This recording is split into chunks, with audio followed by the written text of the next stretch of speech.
नमस्कार मित्रों, प्रणाम का परिणाम क्या होता है? आज हम सब इस विचार को, महान संतों के विचार को सुनेंगे।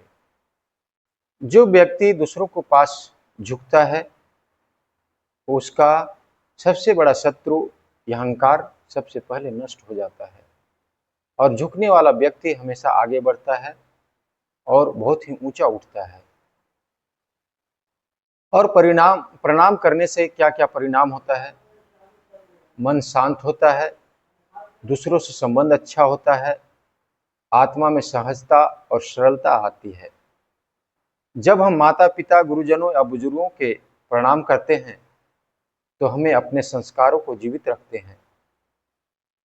बुजुर्गों का आशीर्वाद हमें मिलता है तो परिवार में प्रेम और सम्मान बना रहता है, नई पीढ़ी के आदर्श मिलता है।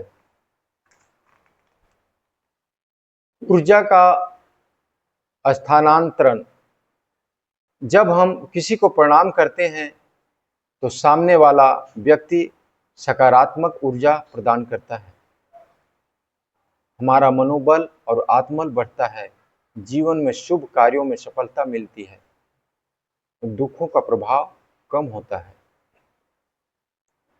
जब हम झुकते हैं तो अहंकार, द्वेष, क्रोध, ईर्ष्या जैसे विकार स्वतः कम हो जाता है, भीतर के विनम्रता बढ़ती है, आत्मा हल्की महसूस होती है, संयम और सहन शक्ति बढ़ती है।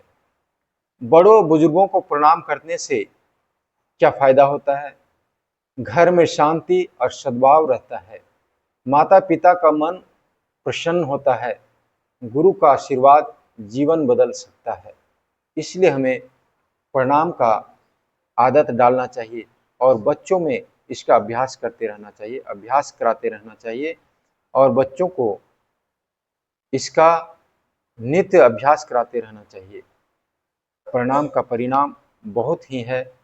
महाभारत में अगर हम सब सुनेंगे तो प्रणाम का ही परिणाम था कि पांचों पांडव का फिर से जीवन दान दिया था पितामह भीष्म ने। इसलिए हमें प्रणाम नित्य करना चाहिए। अगर घर में प्रणाम करने की चलन लागू किया जाए, अगर सभी लोग नित्य अगर बड़ों को प्रणाम करने का ये परिपाटी चालू करते हैं, अगर बहू सास को प्रणाम करती है और बच्चे माँ को प्रणाम करते हैं तो घर में बहुत ही सुख और शांति और आनंद का वातावरण बनता है। इसलिए हमें प्रणाम करने का सभी में आदत डालने का प्रयास करते रहना चाहिए। जय गुरुदेव। हमारे चैनल को लाइक करें, सब्सक्राइब करें।